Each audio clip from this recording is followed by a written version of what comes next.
In recent decades, the Asia-Pacific region has made great strides in reducing extreme poverty thanks to vibrant trade and investment. Income and opportunities have risen, driven by innovation and commitment, and women are helping to power this growth. Yet gaps remain on gender equality both in work and in society. The East Asian Pacific region has closed 2/3 of its economic gender gap so far. But to fully close the gap, it could take another 100 years. Closing gender gaps in work and society would add up to $4.5 trillion to the region. To accelerate this timeline, UN Women and the European Union launched We Empower Asia to catalyze business action towards gender equality and increase women's full and equal economic participation. In China, India, Indonesia, Malaysia, the Philippines, Thailand, and Vietnam, we work with companies, investors, workers, policymakers, civil society, and a wide range of stakeholders, focusing on 3 areas. First, we create an enabling business environment for women. Second, we promote women-owned businesses and gender-inclusive entrepreneurship. And third, we advance gender-inclusive business cultures through the Women's Empowerment Principles, or WEPs. The WEPs are 7 principles that guide companies to promote gender-equal corporate leadership, inclusive and safe workplaces, equal pay for work of equal value, gender-responsive supply chain, marketing and community advocacy practices, and transparency and accountability of business at large. As we strive to build a more inclusive future for all, join us, along with thousands of business leaders around the world, who are now driving progress for women, turning their promises into reality, because gender equality is more than just a moral responsibility. It's also great for business.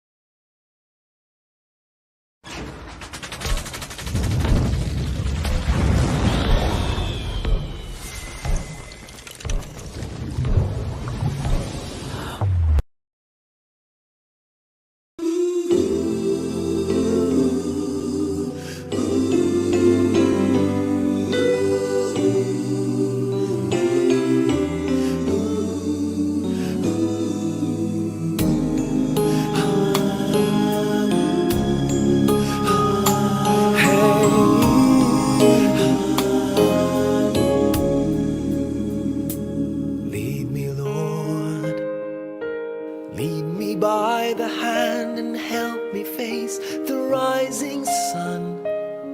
Comfort me through all the pain that life may bring. There's no other hope that I can lean upon. Lead me, Lord, lead me all my life. Walk by me across the lonely roads that I may face. Take my arms and let your hand show me the way. Show the way to live inside your heart all my days, all my life. You are my light, you're the lamp upon my feet. All the time, my Lord, I need you there. You are my light, I cannot live alone. Let me stay by your guiding love all through my life. Lead me, Lord. Lead me, Lord. Even though at times I'd rather go alone my way, help me take the right direction. Take your road. Lead me, Lord, and never leave my side. All my days, all my life.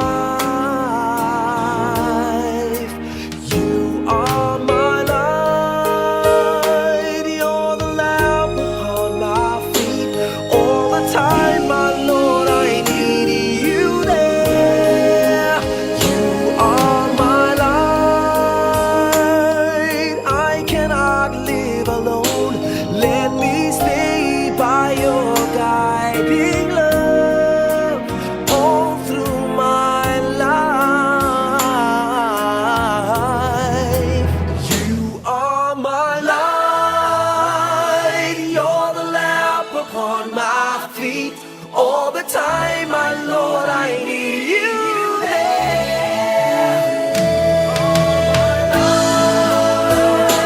I just cannot live alone. Let me stay by your guiding love all through my life, all through my days. So lead me, oh Lord.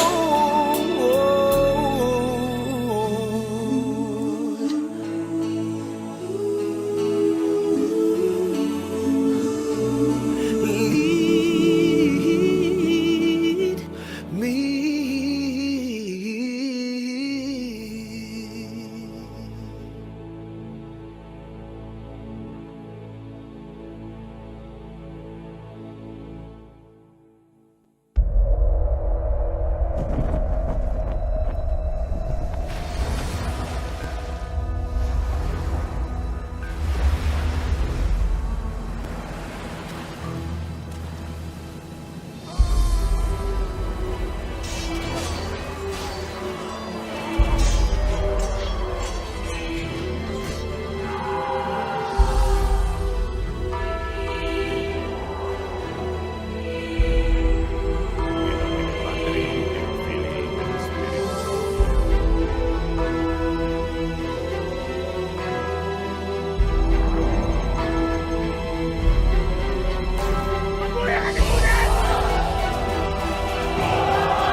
Mga kababayan, ang pambansang awit ng Pilipinas.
COVID-19 is one of the biggest crises of our time.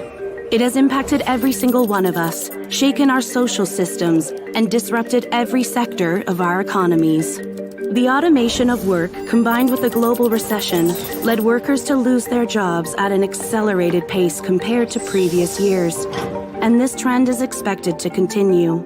The ongoing shift in the division of labor between humans, machines, and algorithms might displace 85 million jobs worldwide in the next 5 years, while 97 million new roles, ones that are more adapted to this new task distribution, may emerge. By 2025, companies expect to displace roughly 6% of their total workforce. 1 in 2 workers will need reskilling, and those remaining in their current roles will need to update 40% of their skill set to adapt to the changing labor market. There is a way to collectively benefit from these challenging times. Decades of research have shown that the most valuable asset of any economy or company is its human capital. Around the globe, companies are already experiencing a shortage in relevant skills for future roles and are investing in reskilling and upskilling their workforce. By 2025, organizations say they will train over 70% of their employees to ensure they can smoothly transition into the jobs of tomorrow. These include DevOps engineers, artificial intelligence specialists, digital marketing managers, talent acquisition specialists, and customer success specialists. It will take on average between 2 weeks and 5 months for workers to pick up new skills, allowing them to move into these new roles. But data shows they won't need to have the perfect skill set to start transitioning. While 2/3 of employers expect to get a return on investment in employees' reskilling programs within just 1 year, governments will also need to step in to update and fund education and training systems and to ensure displaced workers have adequate safety nets. With purposeful leadership and collaboration, we can turn this global crisis into a unique opportunity to transition into a future of jobs that is inclusive, fair, and sustainable.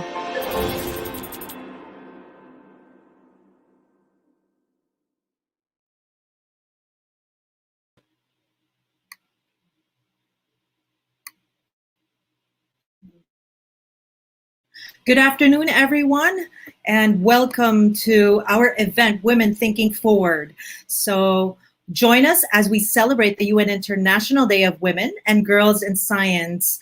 And today we are going to listen to a lot of really experts in the industry, both in academia and, of course, the industries. So without further ado, I want to introduce our President, Mylena Biva. She is President and CEO of Felta Multimedia Incorporated, a 55-year-old company engaged in introducing innovative instructional materials and educational devices for school and technology. Felta is the education solution provider of Intel Education since 2012. She occupies a throne at the seat of knowledge, being a past president, Philippine Marketing Association in 2009, certified professional marketer, organizer of the Philippine Robotics Olympiad, Ernst & Young Entrepreneur of the Year, Philippines Women Entrepreneur in 2009, ASEAN Business Leader Women category in 2014, ASEAN Women Entrepreneur in 2015, 100 Most Influential Filipino Women in the World 2016, Asia CEO Most Innovative Company in 2017, World Robotic Olympiad Ambassador from 2018 to present, Go Negosyo Pioneer Mentor since 2005, expertise on marketing, and United Nations Women Empowerment Awardee for Leadership Commitment and Gender Responsive Marketplace last year. Women's Business Council, Philippine President 2020 to 2022. She is a mother, a model entrepreneur, a mountain climber, a master in multitasking. She is a powerful, relevant, graceful, instinctive, and very compassionate. Please welcome Miss Mylena Biva. Thank you very much, Amy. And it's so nice to be here again this afternoon with all of you. And in behalf of the Women's Business Council Philippines, we're so excited to share with you what women are thinking forward, that is. Now, I'd like to share with you some insights that I have, particularly on the education field, which I am in the education space. And the first slide I'd like to show for you is what Women's Business Council is. Our motto is ethics, passion, and influence. We were established in 1997 by the Department of Trade and Industry, and we are the voice of women for women-led and women-owned companies. So we are the voice of women in commerce. Now, we are advocating for women's issues and needs in business. So we provide access to markets for women, access to tools, access to finance, policy change, business re-engineering, and we are change management. In addition, I'd like to share with you the study of the European Commission about the decrease in the student interest in science and technology in advanced countries, particularly, for example, Norway, United States, Netherlands, and Korea.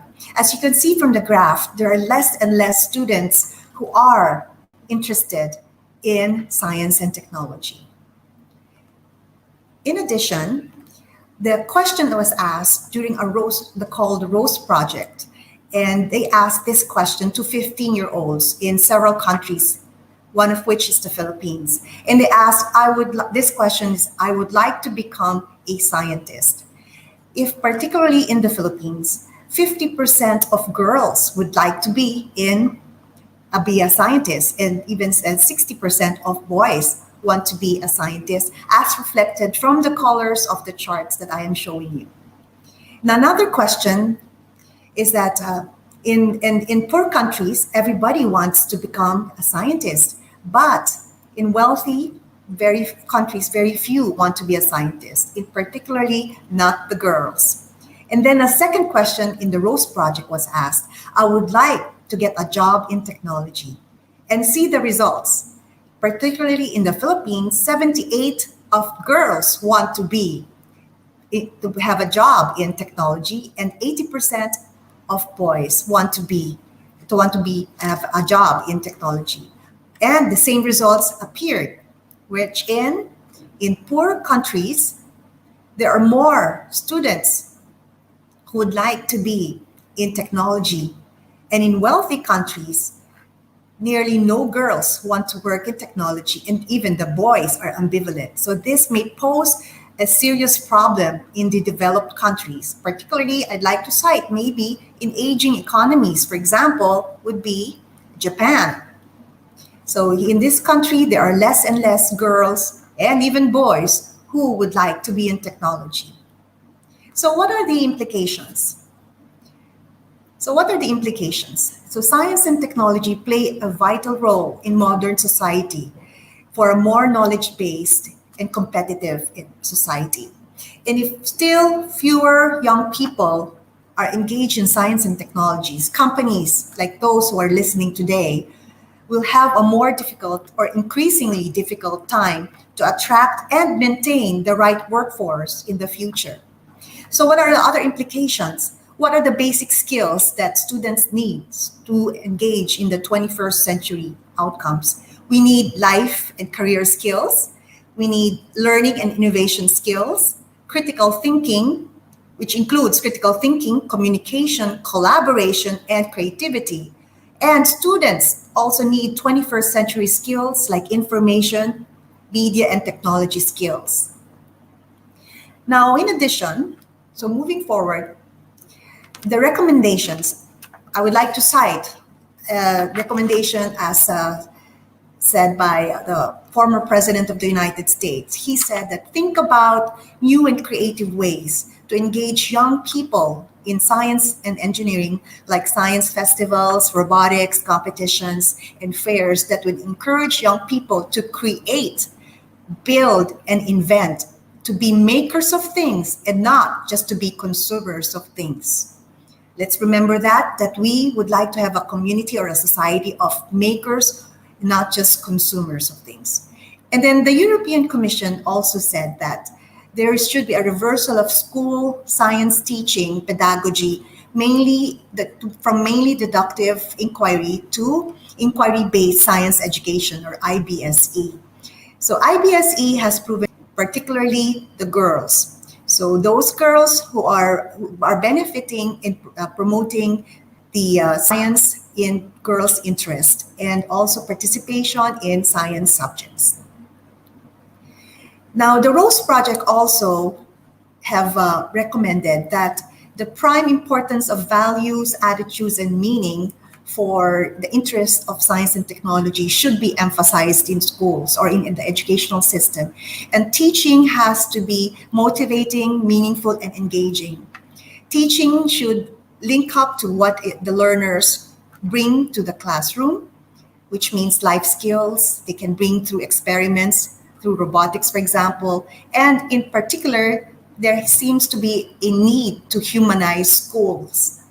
So that means we do not no longer have the memorizing of formulas, which I'm sure some of us have experienced during particularly high school days, and even college perhaps. So we need to humanize our educational system. I would like to show you this short video. So this is the Philippine Robotics Program, and we are actually promoting science and technology, engineering and mathematics, particularly for girls to understand that we need more inventors, engineers, and scientists in the Philippines.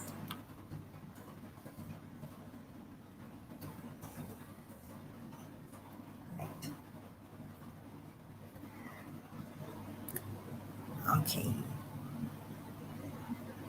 Right, there is no sound for this video, but we will send you the link and let us proceed. So the Philippines is actually a benchmark for a lot of science, technology, engineering, and mathematics programs. Particularly, we have been able to set a bar high in the World Robot Olympiad, wherein we won a gold medal, a silver medal, and a bronze medal for the open or the creative category. And the winners are actually girls. And the winners above the first place, the gold medalist, which made called the robot called Project Feet, is a robot that can make slippers, and it contains piezo discs that can energize your mobile phones. Isn't that great? So you just walk, it creates energy, and it can energize your mobile phones. So these are some of the programs that we have been introducing in the educational system, and particularly trying to get more girls involved. Okay. And since we are not having face-to-face education, we have also introduced robot virtual games wherein the students can enjoy or learn robotics in the comforts and safety of their homes. And also the establishment of the Philippine Robotics Academy, where robotics is embedded in their curriculum, and they learn robotics STEM from the comforts of their home, or in hopefully hybrid learning in the future. And we have also signed a memorandum of agreement with the Department of Education for the promotion of STEM through either robotics, virtual robotics, or hybrid. And I'm pleased to announce, as mentioned in my bio, that I am the first and the only female, actually the only one, and a proud Filipina to have been appointed the World Robot Olympiad Ambassador. And I'm representing 72 countries. Okay, we can skip that video because it's just my message. But I'm proud to also share with you that the Velta Multimedia, through the effort my leadership, has won a first runner-up award for the United Nations Women Empowerment Principles for Leadership Commitment last 2020, and a second runner-up award for Gender Marketplace Award. So these are some of the awards that we have received just recently. And finally, I'd like to share with you some of the career paths, particularly for girls and for women who are listening today, our viewers, is that you can have a career even from the comforts of your home. You can be a data scientist, a data analyst, software developers or engineers, a cloud manager. You can be an AI manager, social media content manager, a game developer, an implementation analyst, a QA testers in multiple platforms, even an aeronautics engineer. You can be also a virtual assistant, and many more.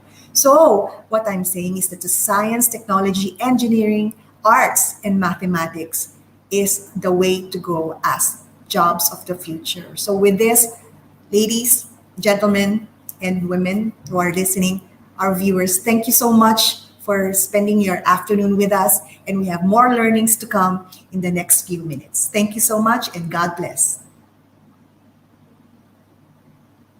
Thank you, Ms. Mylene, for giving the welcoming remarks. It's very refreshing to actually know that there have been a lot of initiatives around supporting our young girls and our professionals also, especially women, of course. It's good to know that 78% of the girls would actually want to enter tech. But it starts with interest, and it takes the whole community to work together to enable these future members of the workforce. So we'd like to continue learning today, and I'd like to introduce our next speaker. She is a development professional with over 20 years of experience, focused mainly on advancing women's causes and promoting gender equality and women's empowerment. She is a longtime trainer, researcher, advocacy and campaigns, and a development manager. Prior to joining the UN Women, she was project leader for Makati Business Club's research on women's leadership in the corporate setting and commission on high rights, developing a framework on setting up gender-based violence observatory. She was based in Hong Kong for 10 years, leading and managing Enrich, a charity organization that promotes economic empowerment for migrant domestic workers and ethnic minorities through financial literacy, education, personal development training, and she holds a bachelor's degree in sociology and master's in community development from the University of the Philippines, as well as a diploma in leadership and social entrepreneurship from the Ateneo de Manila University School of Governance. Without further ado, I'd like to introduce our next speaker, Ms. Lennon.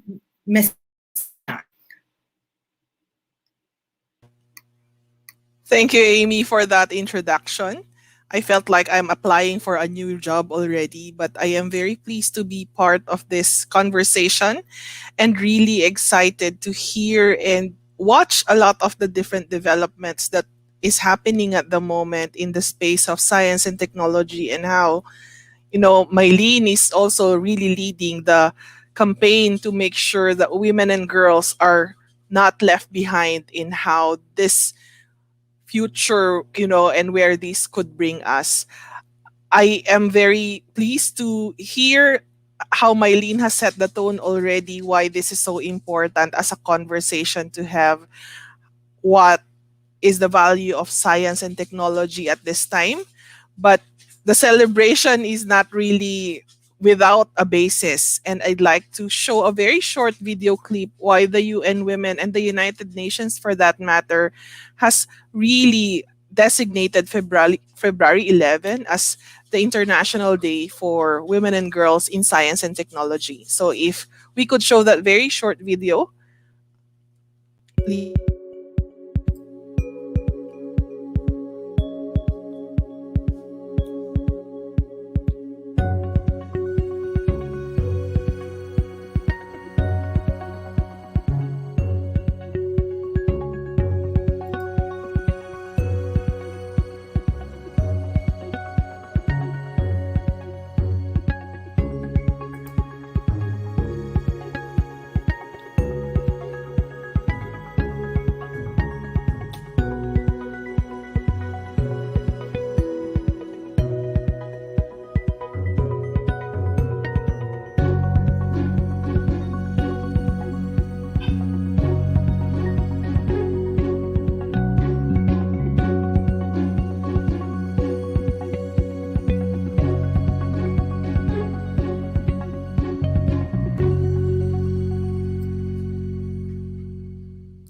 Yes. So why women in science and technology?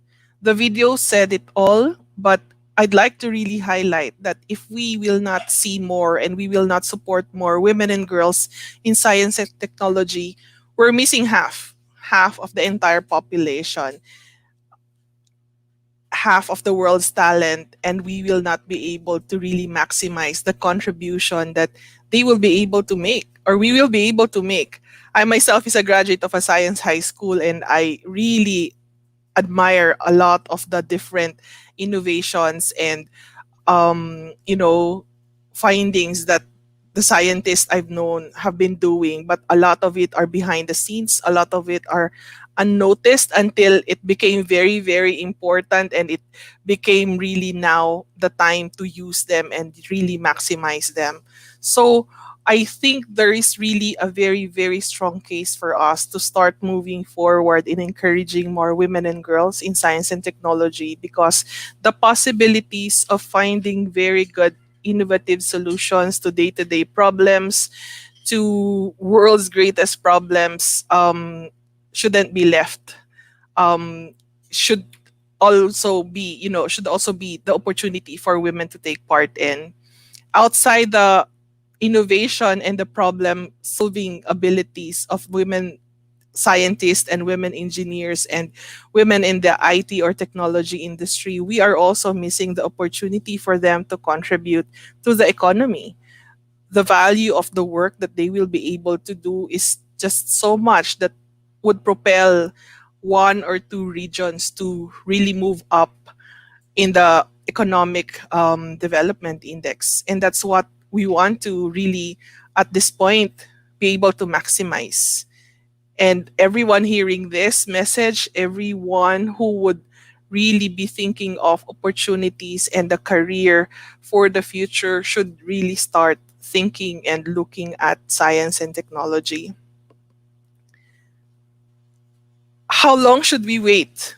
I don't think we need to wait anymore. I feel this is the time to be very impatient about seizing the opportunities that science and technology could bring for women and girls. We need to act now. We need to assert the space for women and girls in science and technology, and we need to find ways to open that platform and open that opportunity for women and girls to be at that stage and on that platform. And we at the UN Women We Empower Asia would like to really find that space and would like to open that space and platform for women and girls to be part and to be leaders of this industry and of these spaces. We hope to really start seeing and seizing the different barriers now becoming bridges, that the stereotypes and the treatment that women cannot be doing hard sciences and that women should just be left at the care, work, and reproductive roles should be broken and should be tackled all together. That it has to really be everyone doing this, with women and girls being recognized that they add a very, very important value to this work. What we want to do first, let's encourage women and girls who want to transition or who want to take on science and technology roles.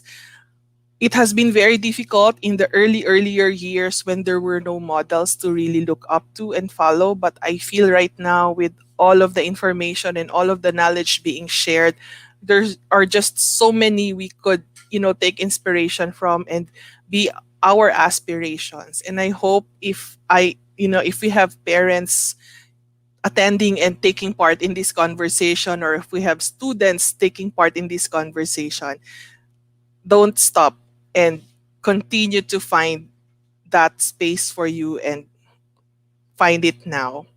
Link to others. If we do not know anyone who is in that space of science, engineering, and technology, and we feel very uncomfortable that it's not our specialty, but our children, our colleagues would like to know more about it or would like to explore it, encourage and inspire and link up. Look for different possible networks and people who can do it and who could be the space or the community of your colleague or your community if you don't find anything at the moment who can support you in that space. And let's go beyond the challenges that we face. COVID-19, despite all of the difficulty and the downturn that we are seeing, has a silver lining. And it's really now, with companies and people transitioning to the use of technology and digital platforms, let's utilize that and make sure that we are able to really use that platform. Make sure that science and technology would be able to allow and broaden the possibilities for everyone, not just for us. Let's make science and technology work for us towards the benefit of all, especially towards the benefit of women and girls. I so look forward to hearing and being inspired with all of the different initiatives, programs, and experiences of those who will be sharing in today's session. So I hope we all enjoy it. Thank you.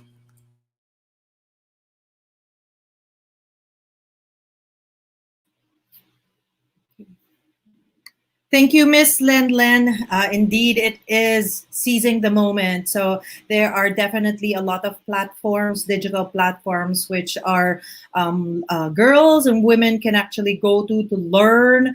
There are free ones, there are paid ones. There are actually a lot of like what you mentioned, initiatives, scholarships, even that they can access. So it's not something that is not available. They just have to collaborate and meet the right people, get the right contacts, like going to Felta for for support, or for that education that they need. Okay, so thank you for that message, Miss Len Len. So Miss Len Len is our current UN Women Philippines Program Manager for We Empower Asia. Thank you po. Okay, so just a reminder, we're going to have a raffle later. So I'm not sure if we're ready to do that right now. However, if we're not, if you do win, just make sure you send us your name, address, and mobile number after the winners are announced. Also, we are also streaming, right? We are broadcasting live on Facebook Live, UN Women Asia, and WiTech Sydney. All right. Okay. So we are now ready to listen to the industry side. And so I would like to introduce the next person. He has been in the industry, in the IT BPM industry for more than 30 years. Has solid experience, all around HR experience and delivery.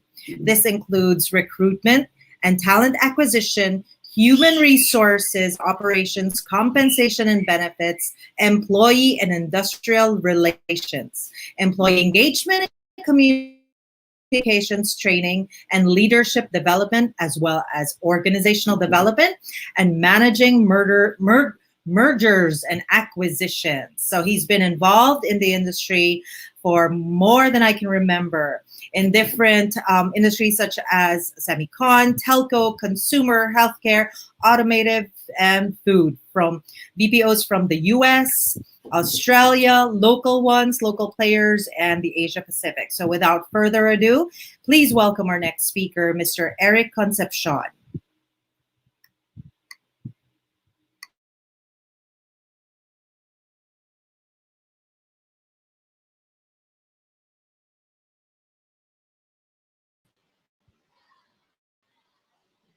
Hi, good afternoon. Thanks, Amy. Um, I'm having some difficulties earlier. Can you hear me loud and clear?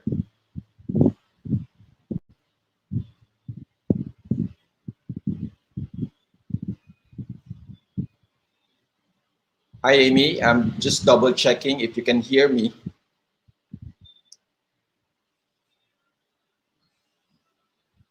Yes, I can.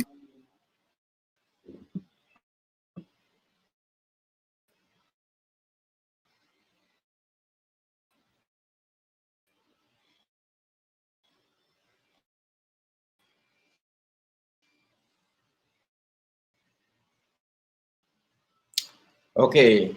Thank you, Mylene. Um, right now, I'm currently the founder of Job Zero. We are a group which was formed early last year, and the way our team or organization was set up is very interesting because this was during the height of the pandemic, and before anything else, I'd like to take a couple of minutes to just share with you why we formed our group, and there you go.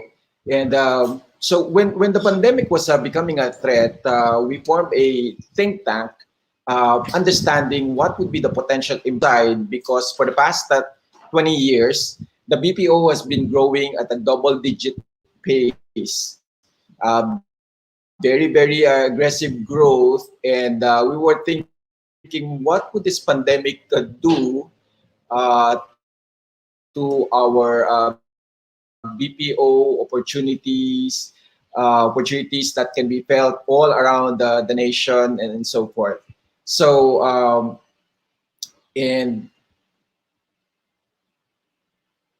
as we were going through the months of February, March, we were thinking that this pandemic is probably going to be worse than what we expected, and we kind of figured out what would be the impact, and we asked ourselves, how can we help the industry, and how can we help the potential professionals who would be displaced because companies. So. And true enough, during that time in February or March, we saw the pandemic not just a potential threat, but also an opportunity for us, especially here in the Philippines. We felt that many global companies will continue to cautiously outsource and see areas where they can streamline their operations here and save on cost. We also saw that there will be very aggressive, profitable, and in fact, probably hire more people, even while other companies will be laying off professionals.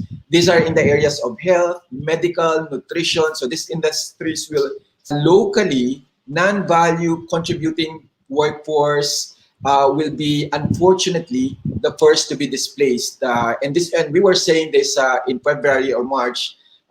Drivers, messengers, contractual employees in malls and fast food restaurants, admin staff, but can be and this low-level skilled employees will unfortunately be the first ones will be affected. And true enough, this has happened. But one of the biggest projections that we made was that work from home will be the new normal. It's probably how much work from home will be done. Is it 40% of the work that is usually done in the office that can be done at home, or will it be 100%? I think by now we know that the answer to that one. And some of the market considerations as we started helping out some organizations understand what to expect in the new normal. We told them that before it gets better, it will get worse. There will be a lot of downsizing in many organizations. Remote work will be provided more willingly this time, because at that time many employees are asking, can we work from home and so forth, but it was not the right formula yet. And then many things will have to be reinvented, like compensation benefits. How do you pay employees working from home? Do you have to see their log in and out, and other non-essential items or projects will be the first to be scrapped or affected. Items like or projects like team building, training and development, and so forth. So those are some of the things that we saw in February and March last year. And then we are now today, February 2021, in the new normal, whether we like it or not. So what do we expect in 2021? Companies are still on a wait and see mode for the first few months after a certain percentage of the population has been vaccinated and local government officials start to loosen up quarantine regulations. There will be little change in protocols for 2021. Wearing masks, shields, social distancing, limited travel for seniors and minors, curfews in several areas where the cases spike. And then if you are graduating this year, or a recent graduate, or a professional who's been working for maybe 1 or 2 years, what do we expect from companies? Okay, the good news is, even when we are in such a situation, there will be a big BPO reboot. So what's that? So international companies, like what they did in the late or early 1990s, will once again start looking at the Philippines to find the best talents at the most competitive price. So that's good news for all of us. Blue chip companies will unlikely, okay, because in many progressive and first world countries, they also displaced or let go a lot of their good employees. So it's unlikely that they will replace all of them in the next several months. So what will happen? Most of the companies that we are talking to are looking at the Philippines to replace their employees because right now we are still one of the best sources of the most talented workforce in the world. Okay, so yeah, you can say that there's some bias to that one, but you can never be wrong when companies ask you of skill sets that are usually reserved in the more progressive companies or geographies. So most multinational companies will find it easier to continue to cut unnecessary costs in their areas, costs like activities that don't provide value to their organizations. So we are in the new normal. Okay. So for many years, I've been head of recruitment and talent acquisition, and there will always be that certain disconnect between what we look for and sometimes what even the top universities produce. So again, by way of feedback, here are some of I think what you already know, but needs to be probably shared again. Companies are looking for graduates and professionals who can communicate very well, especially today when most meetings are done online. Communication fundamentals are very important. Not to mention fundamentals like being on time in Zoom, being time or in meetings, because companies right now do not need additional interruptions or even irritations that add to the complexity of doing business online. This also means that new professionals should be very, very comfortable over communicating with their co-employees and stakeholders. Other important skill sets would be assertiveness, presentation skills, okay? Presentation skills, doing a lot of online presentation, data analysis, problem solving, and decision making skills. Sometimes we are lagging when it comes to problem solving and decision making. We like to follow orders. We're very, very fast when given directions. The final good news or takeaway for women and the professionals right now is that IT professionals will be sought after by many, many international companies. Developers such as Drupal, Magento, AEM, Java, Shopify, Salesforce, and other similar CRMs, which help companies improve B2B e-commerce. They would want to really enhance their websites, making easy for their customers to shop, buy, order, ship, pay, and everything, doing everything on it right now when it comes to IT professionals. Finally, I would say that looking at the at the speakers today, Amy, I think when I found out that I was the only male speaker on this forum, it was too late for me to back out because I told myself, what am I doing here? But I'm just privileged to be part of this group. So with that, Amy, thank you. And if you have questions, open to questions later. There is something going on in the world of work today. Some kind of a evolution that's forcing organizations to think differently about what it means to be an employee or a manager, and even what it means to actually work. There are 5 trends that are causing this evolution to happen. 5 trends that are forcing organizations to challenge everything they know about work. These 5 trends are globalization, mobility, millennials and changing demographics, new behaviors, and technology. Globalization is causing the world to become like one giant city. The language that you speak, the culture that you subscribe to, the currency that you transact in, and where you are physically located are all starting to matter much less. This means that organizations can tap into talent anywhere in the world. Mobility is allowing us to stay connected to people and information anytime, anywhere, and on any device. This means that work is no longer a place you go to, it's something that you carry with you in your pocket wherever you are. Millennials are expected to comprise 50% of the workforce by 2020 and 75% of the workforce by 2025. Millennials are digital natives that expect and want to work in ways that reflect the year we live in. Most people live in 2015, but work at companies that operate like they are in 1975.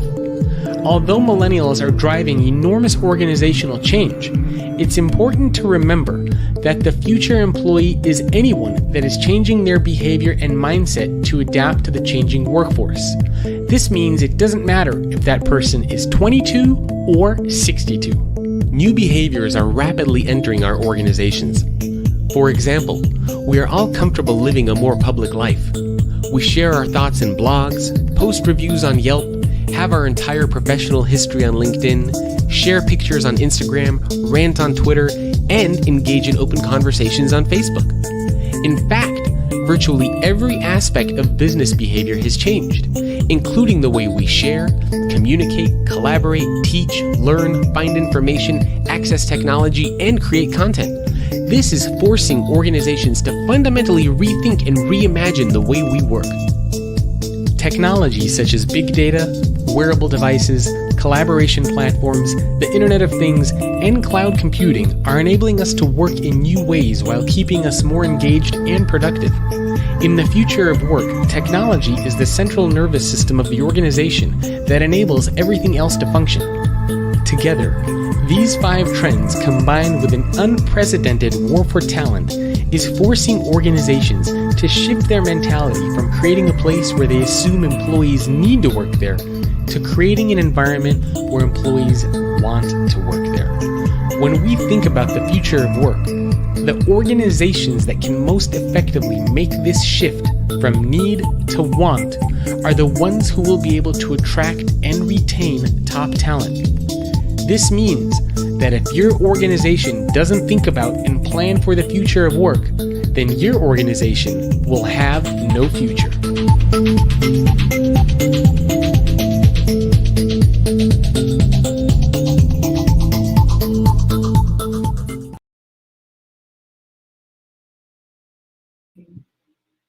Great. Thank you, Eric. And as the video mentioned, there is really that huge opportunity. I think my takeaway from what Eric was saying is that APAC, specifically the Philippines, will still be the go-to APAC, the go-to geography for IT BPMs because it just makes business sense. And from the last 3 speakers we've learned that, there is that high interest from the supply side, which are the, of course, women aspiring tech professionals, and that there are platforms that can actually provide access to support.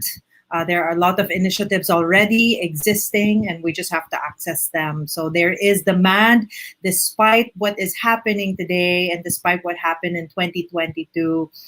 There is going to be a huge need for IT professionals. And what I'm really learning from the last 3 speakers are, we have to be highly integrated, whether women or men, whatever institution, whether it's the academe or the industry, IT BPM or the technology companies, we have to be highly integrated with all our initiatives. So this time, we'd like to hear from a 3rd-year computer science student at the University of Sydney and logistics director of WiTech Sydney. So let's welcome Jenny. Hi. Thanks, Nice to Amy. meet It's you. a pleasure to be here today and learn so much from the other speakers. Sorry. Hi, my name is Jenny Cho, and I'm currently a third-year computer science and data science student at the University of Sydney and the logistics director at WiTech Sydney. I'm part of an amazing team, an amazing executive board consisting of our executive director, Gwen, Finance Director Indigo, External Relations Director Jamie, Operations Director Ishika, and Marketing Director Jen. Today, I'll be giving some insight into the current status and value of women in STEM, with a particular focus on the progress being made locally here in Australia. Science, technology, engineering, and mathematics are continuing to transform our world as we know it. With rapid increases in technological advancement and our society inching closer to finding STEM-based solutions to a plethora of our world's issues, the decline of technology is unprecedented and isn't going to happen anytime soon. But how did we get here, and exactly who has been involved in the very work that has been crucial to the countless discoveries we've made to ultimately better our society? If you Google who made significant contributions to technology, the very first result that comes up is actually an article titled The Fathers of Technology, with the next few search results mostly focusing primarily on the contributions men have made to our technological advancement. But where is the female representation? Science, Marie Curie, the physicist and chemist who pioneered cancer treatments as well as discovering radium and polonium. Technology, technology, Margaret Hamilton, the computer scientist whose programming expertise helped develop the flight software for NASA's Apollo project, allowing astronauts to land safely on the moon. Engineering, Hedy Lamarr, the silver screen actress and engineer curating a remote-controlled communication system for the US military, which is actually the basis of today's Wi-Fi, GPS, and Bluetooth technology. And lastly, mathematics. Katherine Johnson, the mathematician whose work as a NASA employee in calculating the orbit of planets, contributing greatly to the success of the first American space flights. Are any of these names familiar to you all? These wonderful women have made substantial contributions to the world we live in today, and the awareness about their roles in propelling technology into a multifaceted tool has increased throughout history and throughout the progression of our society, even though they weren't initially acknowledged for what they did. We as a society have made amazing progress in learning that diversity is what will ultimately allow us to fast track towards a multidimensional world full of ideas and solutions. Diverse genders, backgrounds, experiences, and knowledge can combine to solve the world's biggest problems. We've done brilliantly so far to bring women in STEM to the forefront, but undoing centuries of ingrained gender stereotypes where females weren't equally acknowledged for their work isn't something that's going to happen overnight. Jacqueline de Roja, president of Tech UK, said a quote that I'm sure resonates with all of us here today, both among the speakers and the audience that are watching. To my mind, there is no doubt that diversity can help to safeguard the future of our technology industry by creating a world that works for everyone. It's without a doubt that there has been a positive increase in female representation in STEM fields as the decades have passed by. Keeping this in mind, the subversion of harmful gender stereotypes and emphasis placed on equality, equity, and inclusion has presented us with even more opportunities to work towards a world that works for everyone, and to ensure that future generations and their aspirations in the tech industry aren't hindered by things such as gender. Worldwide, we're seeing change. We're seeing progress towards a more gender-diverse STEM workforce, and we're seeing more and more young people, particularly young females, wanting to explore what STEM has to offer. This has been particularly seen in Australia's STEM workforce, where in the decade between 2006 and 2016, we saw a 74% increase in the female labour force with university-level STEM qualifications, whether it be a bachelor's, master's, or a doctorate in their respective fields. This shows that there's been a significant increase in females pursuing their education in STEM-related professional fields, which is extremely exciting to see. According to the Australian Bureau of Statistics, employment for Australian women in STEM roles has increased by 6% per year over the past decade, which is almost as twice the growth for men. In 2006, 27% of those with university-level STEM qualifications were female, with this number steadily increasing to 29% in 2016. Despite a slight increase, it evidences that we are slowly but steadily moving towards increased female representation in STEM, particularly in Australia. But worldwide, we're also seeing a similar trend happen. The executive boards of technology companies are actually historically known to lack gender diversity when compared to other professional fields such as business, arts, and management fields.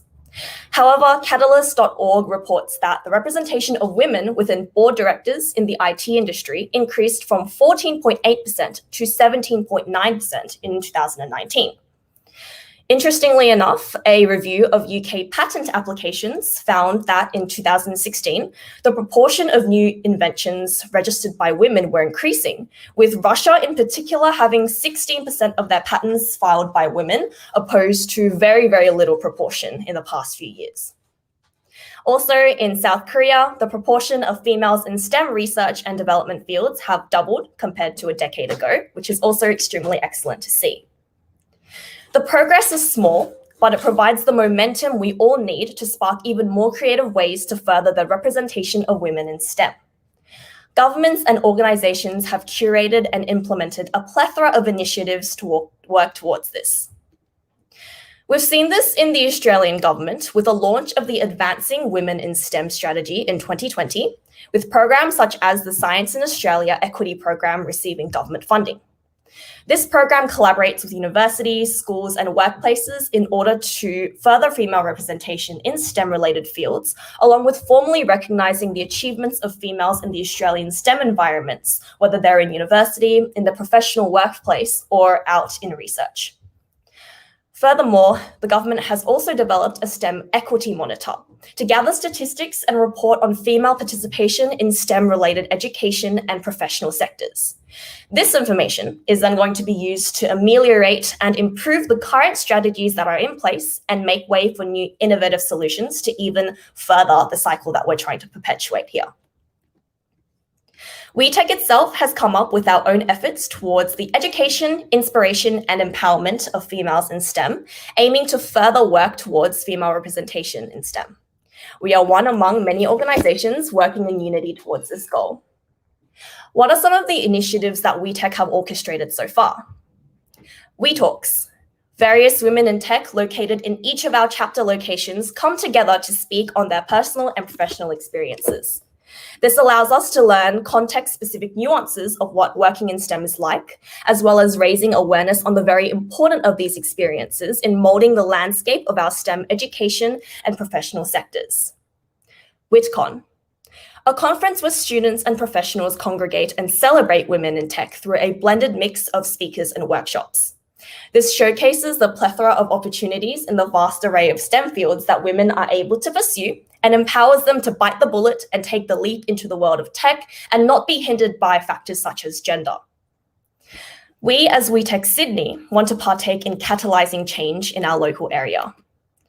We, as a member of a global community enthusiastic about gender diversity and inclusivity, aim to educate, inspire, and empower the youth to challenge gender stereotypes in order to catalyze industry and cultural change. We want to achieve gender equality and amplify the voices of women in science, technology, engineering, arts, and mathematics for youth interested in these industries, and also propel them professionally and in the education sector. Together, we can work towards the world Jacqueline de Roja dreams of, one where diversity safeguards the STEM industry. Together, we can continue to perpetuate the cycle of positive change. Thank you so much for listening. Amy, back to you.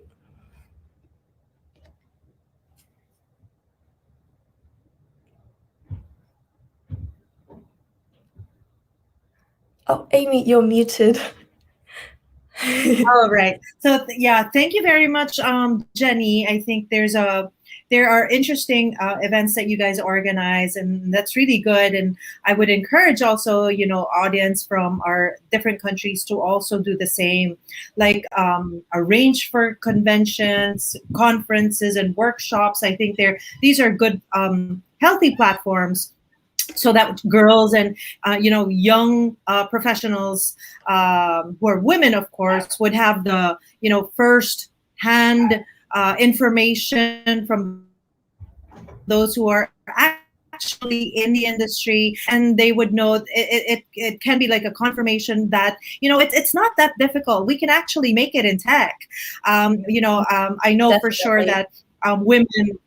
Right. Women have high empathy, so they're perfect in product development, product design, and they're very nurturing, which means they're actually going to teach the next batch of leaders. So there's a lot of, definitely, I am confirming that there's a lot of room for women in tech.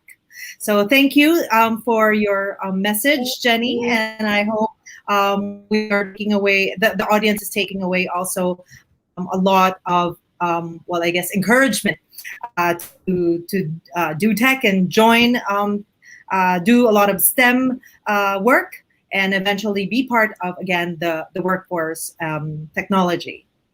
So, all right. Okay. So we have one last person. I know that it has been, it's been an hour since we started, but you're going to enjoy this because we're hearing it from the professionals themselves and those that made it in tech. So our last speaker is, we've invited her. She's not here. She's also based in, I think, Australia at the moment. She graduated summa cum laude, but she's a Filipino from the Ateneo de Manila University in BS Management Information Systems. She led the product design and development teams and spearheaded the development of Caliber mobile platform. So if you are familiar with Caliber, it is a jobs platform owned by a Filipino also. She is currently group product manager of Canva. Who does not know Canva? She built and launched Canva video across iOS, Android, and web technologies to millions of users. So making Canva she also, when she started in Canva, she was also product manager, making Canva for video happen across desktop, web, iOS, and Android. Launched and grew the first subscription product of Canva's mobile platforms, which grew up to 5 times bigger. She is also, in her personal time, she's a hip-hop dancer, a certified scuba diver, and a video game developer. So without further ado, I'd like to introduce Joanne Magno. Hey, thanks, Amy. Thanks for that. Hey, guys. My name is Jo, and I am a product manager at Canva. I'm supposed to be sharing my screen. Can you all see it? Can my screen be shown? Yeah, awesome. So today I'm going to be chatting to you about how to make yourself more hireable in IT, particularly from a female point of view. I am working at Canva, a popular online graphic design tool based in Sydney. And I used to work at Caliber, as Amy mentioned, which is a recruitment platform. So that gives me a little bit of know-how on the recruitment space as well as the tech space. So some quick stats for you guys. Here are some numbers, 19%. What does that mean? It's actually the percentage of women in entry or mid-level roles in tech, which is really small. How about 10%? So 10% is actually the number of executive roles in tech that are filled by women, which is even smaller. And lastly, 1 in 4. 1 in 4 is the number of startups that have a co-founder who is female. So we're in a space that's an uphill battle. It's really, really hard to be in tech, especially as a woman. So today we're going to talk you through how to make yourself hireable, and those are through these 4 really quick concepts. That's being great at what you do, expanding your repertoire, beefing up your soft skills, and also exuding confidence. Number one, you have to be really great at what you do. How?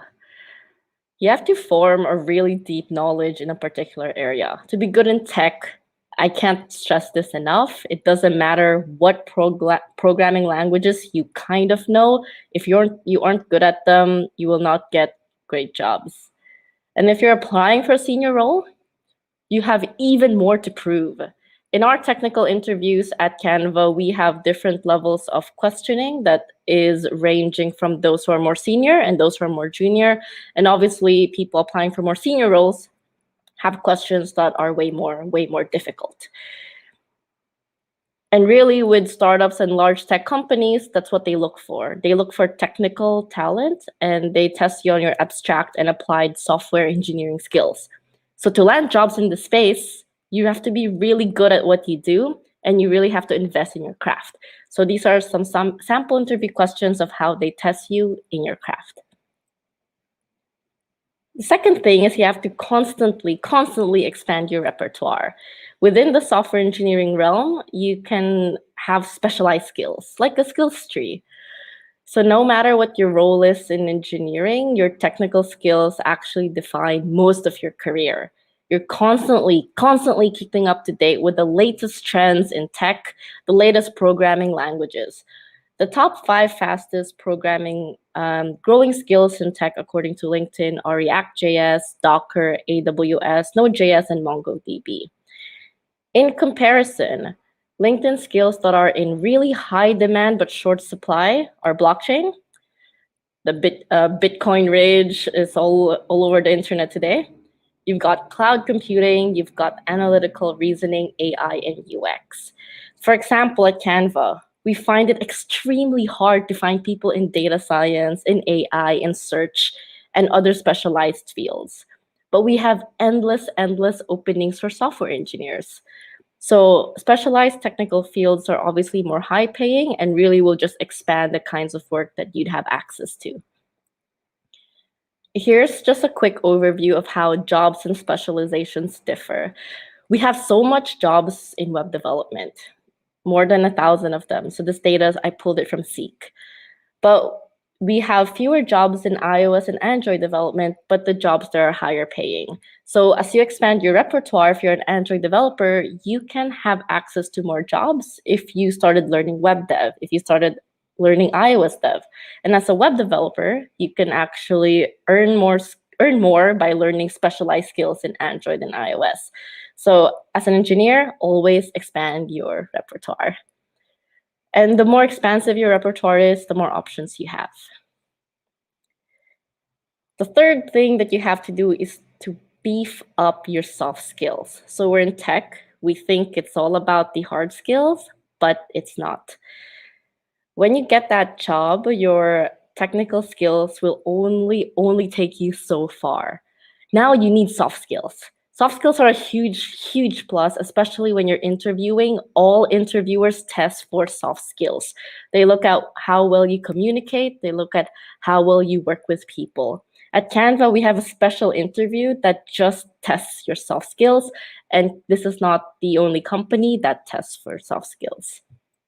And it also opens up your path in lateral roles such as program management, product management, program manager, engineering manager, and so on. So beefing up your soft skills only opens up more opportunities for you. And the top soft skills in demand, according to LinkedIn, is creativity, persuasion, collaboration, adaptability, and emotional intelligence. So these are what employers look for today. And the fourth thing, which is something that women engineers usually lack, is confidence. Tech companies are full of white male engineers, and I'm usually in rooms filled with only men, and I'm the only woman in that room. The main problems that female engineers have today when growing their career is just plain confidence. They can't speak up in meetings. Even if they feel like they know the answer, they don't they don't say it. They can't back themselves up, even though they have the technical know-how. They're afraid of picking up projects because they're not confident in themselves. So it's not the lack of skills, but the lack of confidence that really suppresses how much they can grow. And so because they're not confident, they're not being given responsibilities, they're not being given opportunities. And this is how much women are limited in companies. And that's why it doesn't come to much surprise that as the roles become more senior, there's less and less women in those roles. So first, I want everyone to kind of first believe that they're good enough for these roles, because women are. A lot of the best companies are managed by women, especially with Filipinos. Sometimes we believe we're not good enough, we're not world-class enough. Those things are not true at all. I have a lot of friends who are engineers, and they were working in the Philippines, and they didn't believe that they could get into big tech companies. But now they're working at Google, they're working at Facebook, and it's actually really amazing to see how much they've grown. And the great thing is the market loves engineers. There's always demand for software engineers anywhere you go, always demand for IT anywhere you go. People who code and people who have technical backgrounds have huge advantages in today's work environment. We have 150 open jobs at Canva, and we're constantly hiring, and we can't get enough people to hire. And we're just one out of thousands of tech companies looking for people in IT. And this is a graph of the stock, an index of all the tech companies, and it's only grown during the pandemic. So there's even more jobs available, especially as we work remotely, and there's more need for technology and software to work remotely. So to make yourself hireable in IT, you need to first be really good at what you do. Otherwise, the rest doesn't matter if you're not good at your core skill. Second, you must constantly be expanding your repertoire of skills, keep them sharp, keep them up to date. Third, you have to actually develop your soft skills, learn new things that isn't just hard technical skills. Fourth, beef up your confidence as a woman. Speak up in meetings, speak up in that interview. Don't lose your confidence, exude it. And lastly, all you have to do is be confident and take it. And that's how you become more hireable in the IT world as a woman. So thank you guys for listening, and back to you, Amy. Thank you, Joanne. So what I learned from Joanne is really reinforcing, expanding your repertoire. So not just, learning from the classroom, but really collaborating in actual projects outside. And it's interesting, again, to point out that, yes, you have to, even if you're in tech, you have to really build your soft skills. But I think for women, it's very natural. It comes very natural. So it's a plus. Actually, it's a plus factor. It's an advantage for women to actually be in tech, because it's natural for us to be nurturing, be kind, I guess. So thank you for, again, I'm very grateful that we have had, those who have experience, who are actually in the industry itself, in the tech industry, and have given their insights to us. And hopefully this will encourage more women to, build that confidence and to just go out there and apply for those jobs. And especially for girls who are still not part of the workforce, again, this is still applicable to you, because, when you go out there, you are expected to already do the job. So expanding your repertoire is not just for professionals like us, but also for those who are still in school. So do the actual job, develop your skills while you are in school, collaborate in actual projects. And again, the more you gain experience, I guess the more you gain confidence. It's from, failing a couple times where you actually become more confident, because this time you would know better, right? So thank you again, Joanne, for joining us today. So at this point, I I think would want to go into Q&A. We have a couple of questions for us. And I'll probably ask the first question to you, Joanne, since you're already there on my screen. So I'm inviting, I think, all the speakers on the to come back on the screen if possible. But for Joanne, the question for you is, what encouraged you to go into tech? So why tech? Why did you, I guess, choose the course that you took up in Ateneo? It was just where the market was headed. I love technology. I did a lot of side projects when I was in college about technology, and that's where my passion kind of led me on the side. And that's where I realized I have to be in this industry.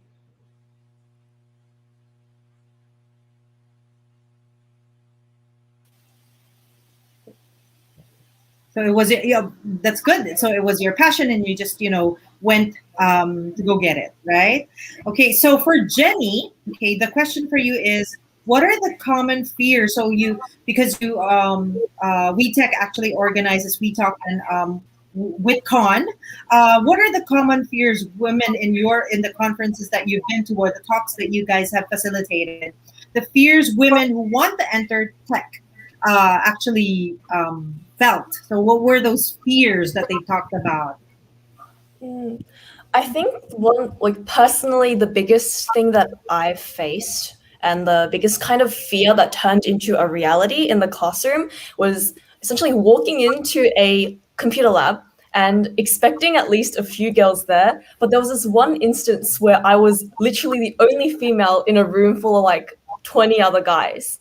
And kind of there's this fear that a lot of females have in STEM that they're going to be ignored or they're going to be overlooked or dismissed or talked over, and that's actually kind of what ended up happening. I think I don't think they realized that they were doing it, but I had so many ideas that I wanted to contribute to the discussion, but no one would really listen to what I wanted to say.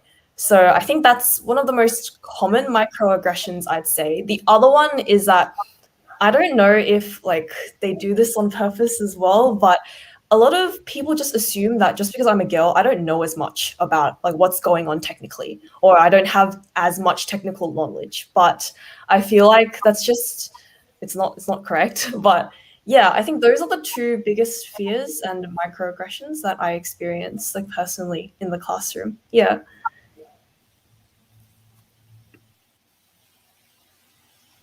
Just really getting your feet wet and going out there and failing fast and recovering faster, right? So it doesn't kill you, it makes you stronger. I think, yeah, that applies there. So there's a question here for Eric. So what can the academe learn from the industry? So you've been in the industry for the longest time. Aside from, what skills to build, what can the academe learn from the industry? Hi, Amy. One of the things that's a little challenging for the academe, and we understand from the industry that our target is always a moving target. Today, we say that the most important skill sets will be communication, being able to build and work in teams and so forth. But tomorrow, there will be additional skill sets that are needed by the workforce. So it's a little challenging to invest today, knowing that it's a moving target a few years from now when the graduates do graduate. So one of the things very important for the academe is to pivot and make changes along the way. And some of the colleges or universities who are very progressive in terms of changing, okay, and being relevant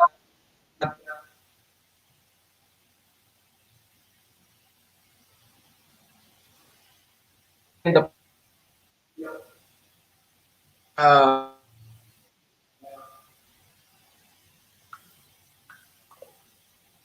Yeah, I think the signal's breaking. okay, sorry. So, but Yeah. there you go, Amy. Sorry, we lost you around 5 seconds, so you might have to say that one more time. Last 5 seconds. No, I was just sharing that it's very important for colleges and universities to make changes along the way. And some of the colleges and universities who are able to do that and understand and have candid conversations with the top industries here in the Philippines or outside will probably have the most employable professionals in the future. Thank you, Eric. Okay, one last question, I think, for Miss Len Len. What it would be interesting for our audience to know the STEM programs. I guess here for the Philippines, if you can share maybe one or two.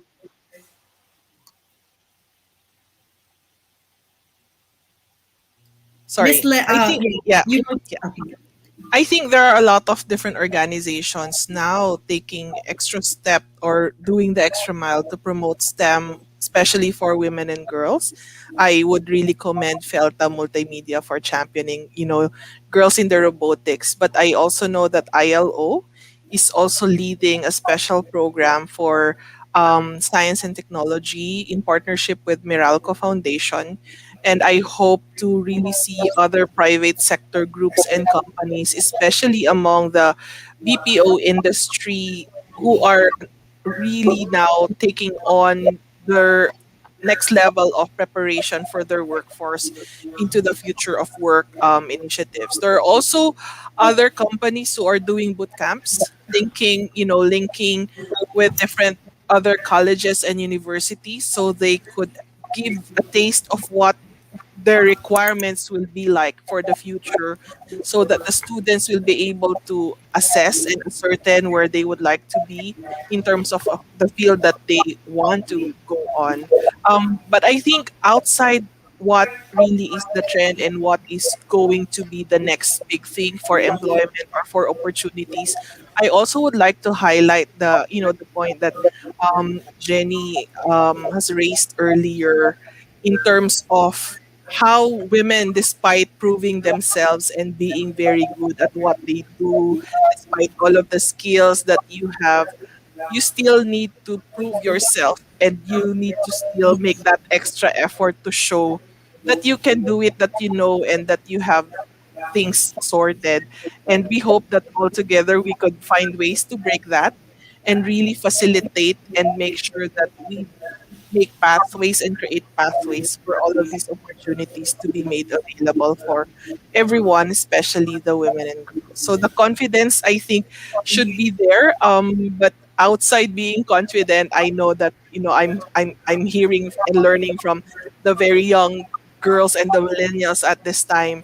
I also know that the challenge to reach up to the fullest potential in the top roles is challenging, not just because of being not able to do it or not know what they want to be, but really they need to take a step back because at certain times they have to take care of children. And it has been really one of the biggest challenge that I feel we need to take up as women, as community of employers and as community of teachers who will be teaching girls, women, boys in this industry. So yeah, I have said a lot, but I hope we all learn from taking that next level of approach into making sure we recognize and we give special place for women and girls in science and technology. Thank you. Absolutely. And yes, so there are a lot of initiatives you mentioned. There are assessments to determine or to evaluate young girls if what path they can actually go into tech. And you mentioned workshops and also mentorship programs. All right. So I think we have a couple of questions, but I from Miss Gwen, which I think Joanne has already answered. Correct. We have So, a but question Miss on. Joanne, yes. So, and there's another question here. What for you is the advantage of women CEO or CTO against a male CEO or CTO? Is there a gap regarding salary received by male or women manager? Is there a gap? How do you address this gap? So, Miss Mylene, would you or Eric could probably help answer this?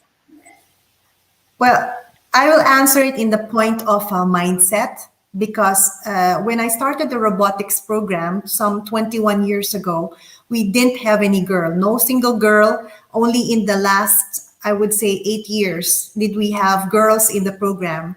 And one of the, I would say, the challenges that I had to go through is that I had to convince parents that women or girls do not only belong in the hospitality or the service sector. A lot of them think that wala namang pera. I'm sorry, Jenny doesn't speak Filipino, but I have to say, wala namang pera dyan, and it's all a male-dominated course or career that they will be entering. So I think it's a mindset, and I hope that the viewers who are listening here or viewing us is that you have to hone if you have a daughter who is very smart, particularly very good in programming, and or very curious or is a critical thinker, please do not box her into a career that may not, how would say, suit her potential. So after which, many years after, we now have, I'm proud to say that 40% of the students in the Philippine robotics program, some 1,800 schools, are girls. So I think this is just a good step. And for the question about the salary, I think Eric can answer that because he's from industry. So that is just my take about raising girls who have the potential to be our future engineers, scientists, and inventors. Hi. So I speak where I've handled many companies and I've viewed and I'm the keeper of the compensation benefits of senior management. And good news, there is no difference between the salaries of our male and female CEOs or those who are head of IT or technology or even in different support functions or operations. So I haven't seen perhaps in the last 10 or 15 years major differences between the salaries or perks between male and female leaders in the organization. What's good is that over the last 5 years, I've seen and I sit in management committees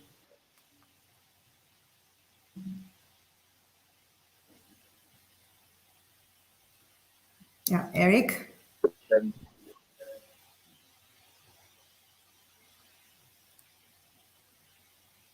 Okay, he froze. Hi. Yeah. So yeah, we lost Eric again. The audio wasn't working. So I guess what he was saying was, hello. Yeah. Can you hear me? You can add on So to that. that there is Industry.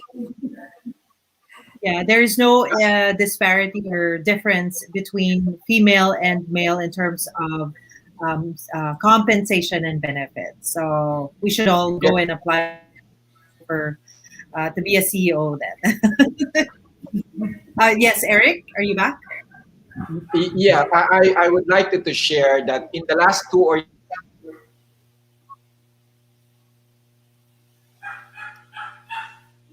Oh, okay. So He can chat. He can chat. yeah, Then yeah, we you Sure. can can share read. your. Okay. So there's another. I think in the comment section we can see there's another comment for Joanne. In terms of exuding confidence, it's often said, "Fake it till you make it." But how can one be confident while maintaining authenticity? So Yeah, there's a line between faking it till you make it. I see both Caliber and Canva founders do this, especially in their early days. But a point comes where it starts to be detrimental to your growth and to your company when you're faking it. That point will come, and the bigger your role and the bigger your gravitas becomes, the less you can actually do it. Mm. Yeah. And your clients would want to see actual results, so and business impact. So you can't fake it forever. You have to have the real competencies. Okay. So, Mylene, any other questions for the group? I was just reviewing the comment section just to double check. Yes, I have a question for Jenny actually. Right, actually, she's still a student. She is our youngest here in this group. So I just want to ask, like, what inspired you to get into technology? Oh, my dad actually works in IT. So I kind of grew up around a lot of programming books and just computers in general. And yeah, that's basically what kind of piqued my interest in it. And because I used to follow him to work a lot as well, I kind of felt like that's something I wanted to do. Yeah. Wow. Okay. You're okay. So that's a family, a business. No, it's a trait that you receive from your father that you really Yeah. like. Yeah, that's good. That's good to hear. So you're inspired by your father. Yeah. Yes. Yeah, definitely. Right. I think we also had a question for Rosalyn. Rosalyn in the chat box about challenges, I believe. Amy. Okay, I can read it. I can read it. Okay, I'll read it for. Yeah, Rosalind, there's a question. Yeah, I'm actually looking for it. Yes. Yes. Yes, the question is, what's the biggest What's the challenge? biggest challenge? Yeah. Sorry.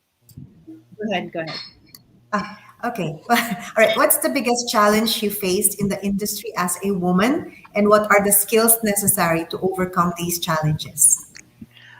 I am not in the science and technology industry. I am in the development work, and it is very different in terms of how the challenges of women in the development work industry is compared to those in the science and technology. But what I would like to highlight really is how the challenge of being a woman and being expected to do a lot of care work and being burdened with that, as you try to navigate and find productive work and plan your career and further develop your craft, it is always what we see is taking a toll on some of the women, especially if it's their time to really first, take maternity leave.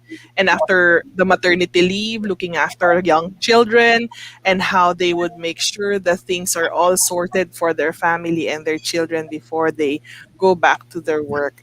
I think this has to again change, but we feel that it cannot really be just about women pushing for these changes to happen, but hopefully getting men on board and getting the HR to really be also sensitive about the situation. And I am very happy that the work from home arrangement at this time is proving to be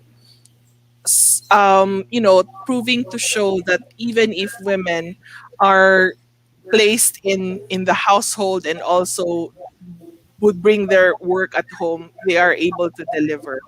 I am saying this because I've done really myself a study seeing how women had to pay for their extra education after taking maternity leave so that they could enter the workforce again, not necessarily on the role that they have left, just so they could really come back in, compared to their male counterparts who has not taken any leave and the company pays for what future education and enhancement education they could take. And it really says a lot of things when it comes to the challenges and how being women and being future mothers is going to take a toll in the career life that hopefully future bosses and HR managers and companies would really be able to address and tackle.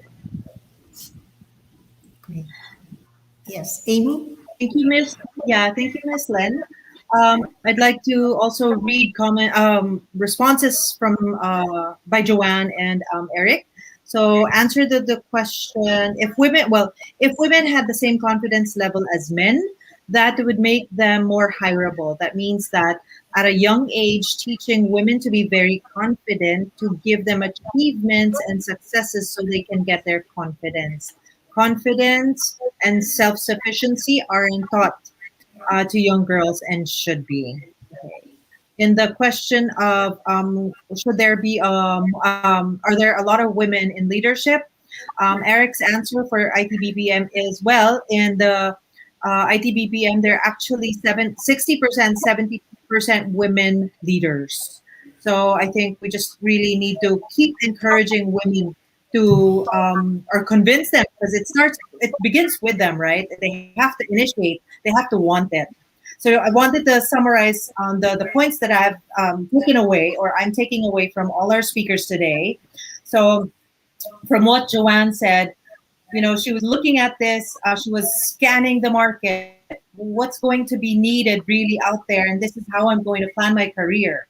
So plan your career based on what the future really needs, and that's and that's what she took, and that's why she took that course when she entered college. And that because a lot of these jobs are actually being reshaped in the next few years, the academe, as Eric said, Eric coming from the industry and having led the capacity of HR for multiple BPO companies, advises the academe to pivot, right? Be very flexible. Make your education more engaging and interactive and integrated. Get the students out there to get more practice. And from what I learned from Jenny is that it really is nerve-wracking in the beginning, because this is the current state, but it is evolving and it will change, and there will be more women out there, but somebody has to start it, and you just have to go out there, jump in the pool, and learn to swim.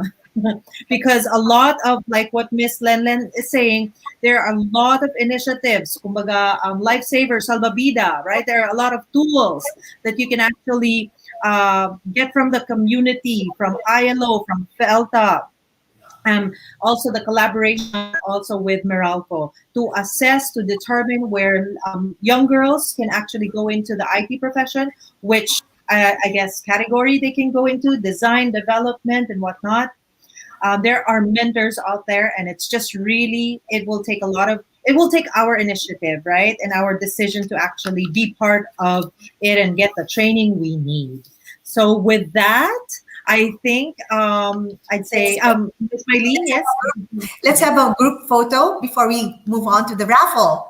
All right. So the fun, the other fun part. Okay, Sir Wax. All right. Okay, Sir Wax. Okay, 1, 2. All right, my crunchy. So, okay, thank you so much. And Miss Amy, let's proceed. Thank you. Sure. I think we're gonna have a raffle, and so we'll get our roulette out there, our spinning wheel. Yes, before we proceed with the raffle, let me show you first. Wait, Sir Wax, before we do that, can I show you what we're raffling off? We're raffling off shirts from Microsoft, of course. It has to be, yeah, Microsoft shirt. And if you have won the shirt, please send us your name, your home address, your mobile number, and if possible, your email address, so that we can send you the Microsoft t-shirts and your shirt size as well. Okay, let's proceed. Sir Wax.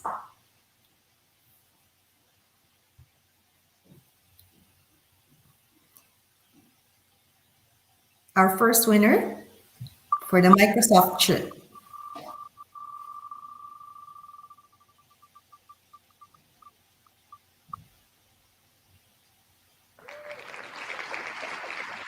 Miss Amy? Who's the winner? Okay, so we have a winner, Susan Laksamana. So Susan, kindly send us your well, mobile number and home address if you are located in the Philippines. If you are in Australia, we'd like to also get your mobile number and address so we can make arrangements to send the package there. Okay, how many are we gonna raffle off? Just one? Five. So that's the first. So we need 4 more. 5. Okay. And Sir, the what? next?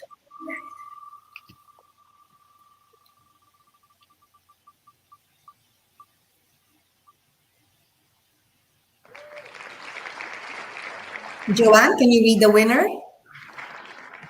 Okay, and we have another Carvin winner. Mark Viado. Carvin Mark Viado. Carvin Mark Viado is our second winner. Congratulations. Let Len read the next winner. Sure. Okay.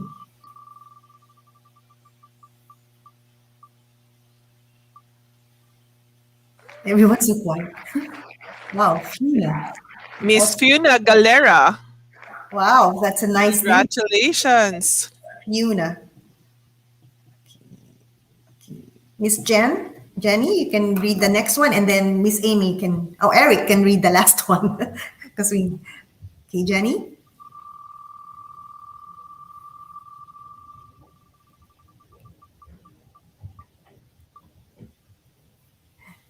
Suspense. Trisha Ann Castro. Congratulations. I'm sorry if I pronounced your name wrong. Okay. All right. We have the only thorn with us, Eric, to read the last winner.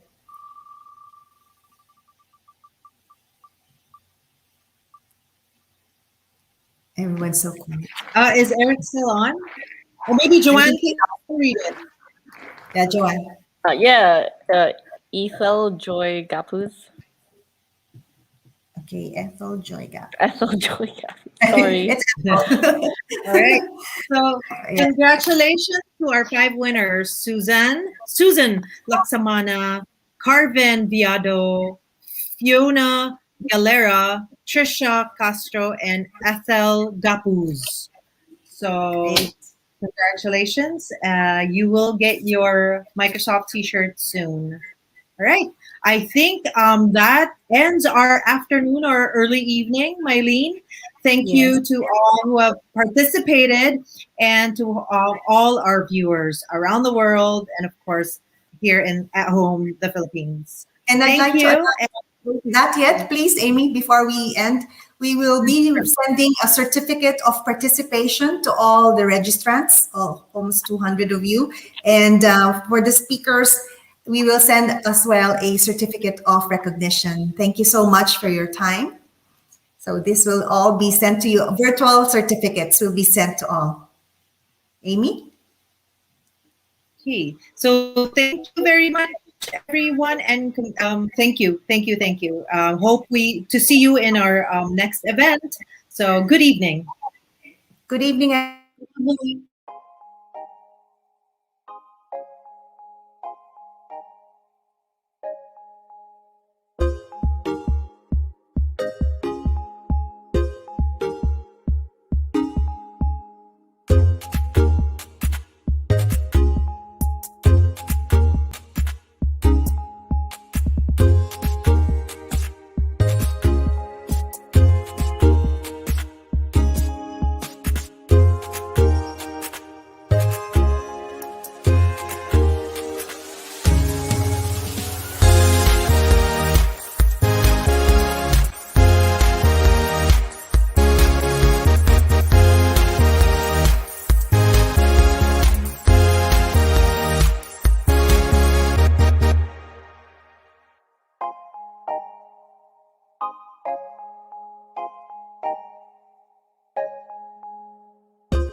In recent decades, the Asia-Pacific region has made great strides in reducing extreme poverty thanks to vibrant trade and investment. Income and opportunities have risen, driven by innovation and commitment, and women are helping to power this growth. Yet gaps remain on gender equality both in work and in society. The East Asian Pacific region has closed 2/3 of its economic gender gap so far. But to fully close the gap, it could take another 100 years. Closing gender gaps in work and society would add up to $4.5 trillion to the region.